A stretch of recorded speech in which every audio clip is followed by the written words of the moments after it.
White discharge గురించి తెలుసుకుందాం.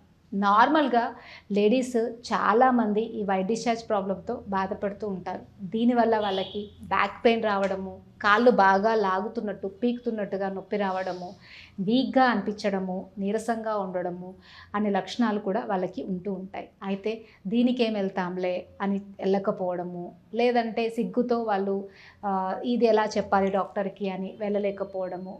ఇది చాలామంది ఊర్లలో ఇలా సిగ్గుతో బయటికి రాకపోవడం మనం చూస్తూ ఉంటాం. అయితే వైట్ డిశ్చార్జ్‌ని మనం స్టార్టింగ్‌లోనే ట్రీట్మెంట్ చేసుకున్నట్టయితే అది తర్వాత గర్భసంచికి సంబంధించినటువంటి ప్రాబ్లమ్స్‌ని రాకుండా మనం ముందే ప్రివెంట్ చేసుకున్న వాళ్ళం అవుతాం. లేదు ఇది వైట్ డిశ్చార్జే కదా అని వదిలేస్తే తర్వాత మళ్ళీ అది గర్భసంచికి సంబంధించినటువంటి అనేక రకాల ప్రాబ్లమ్స్‌కి దారితీస్తుంది.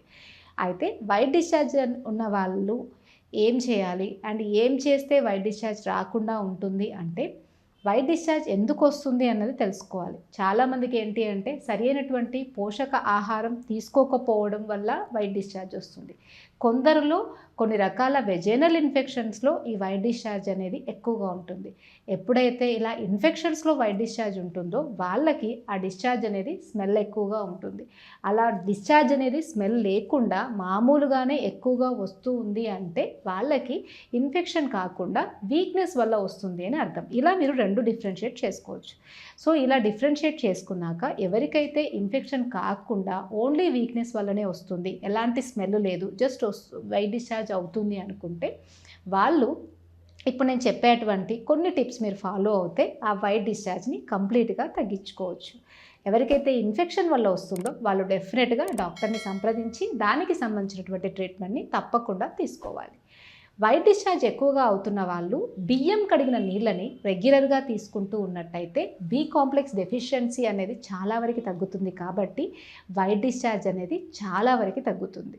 ఆయుర్వేదంలో పుష్యానిక చూర్ణము అని చెప్తాం. ఈ పౌడరు మీకు ఎక్కడైనా ఆయుర్వేదిక్ షాప్లో దొరుకుతుంది.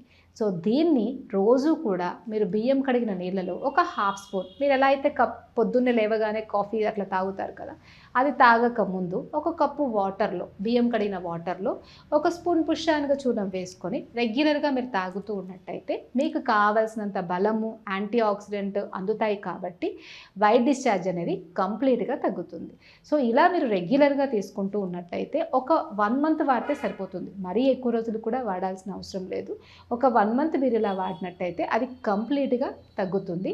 అండ్ దీంతోపాటు పర్సనల్ హైజీన్ కూడా చాలా ఇంపార్టెంట్. చాలామంది ఈ విషయం మర్చిపోతూ ఉంటారు.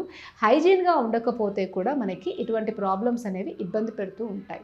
సో హైజీన్గా ఉండడం కోసం చాలామంది ఏంటి అంటే మెడికల్ షాప్లోకి వెళ్ళి డిఫరెంట్ కెమికల్స్తో కూడినటువంటి సొల్యూషన్స్తో వాష్ చేసుకుంటూ ఉంటారు వెజినల్ ఏరియా. కానీ ఇలాంటి సొల్యూషన్స్తో, సోప్స్తో, డెటాల్స్తో ఇలా వాష్ చేసుకోవడం వల్ల ఇంకా ఎక్కువ ప్రాబ్లం అవుతుంది. అలా కాకుండా మీరు న్యాచురల్గా దొరికేటువంటి వాటితో వాష్ చేసుకోవచ్చు. ఎలా అంటే ఇంట్లోనే ఉన్నటువంటి పసుపు నీళ్ళలో వేసి పసుపు నీళ్ళతో వాష్ చేసుకోవడము, లేదంటే త్రిఫలా వాష్ ఆయుర్వేదంలో మనం చెప్తాము. త్రిఫలాతో వాష్ చేసుకున్నట్టయితే చాలా హెల్దీగా కూడా ఉంటుంది. ఏమన్నా మైల్డ్ ఇన్ఫెక్షన్స్ ఉన్నా కూడా తగ్గిపోతాయి. ఎలా చేసుకోవాలి అంటే ఒక 5 గ్రామ్స్ త్రిఫలా పౌడర్ తెచ్చుకొని ఒక 5 లీటర్స్ ఆఫ్ వాటర్లో వేసి బాగా మరిగించాలి. నైట్ టైం మరిగించేసి పొద్దున్నే ఈ వాటర్తో వాష్ చేసుకున్నట్టయితే ఒక 5 మినిట్స్ పాటు వాష్ చేసుకున్నట్టయితే మీకు ఈ వెజైనా నుండి వచ్చేటువంటి బ్యాడ్ స్మెల్ కావచ్చు, లేకపోతే వైట్ డిశ్చార్జ్ కావచ్చు, మైల్డ్ ఇన్ఫెక్షన్స్ కావచ్చు, చాలా వరకు తగ్గిపోతాయి.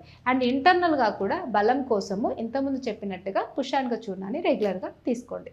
ఇలా చేసినా కూడా వైట్ డిశ్చార్జ్ తగ్గట్లేదు అని అంటే డెఫినెట్గా డాక్టర్ని సంప్రదించాలి. దీంట్లో ఎటువంటి అశ్రద్ధ కూడా పనికిరాదు.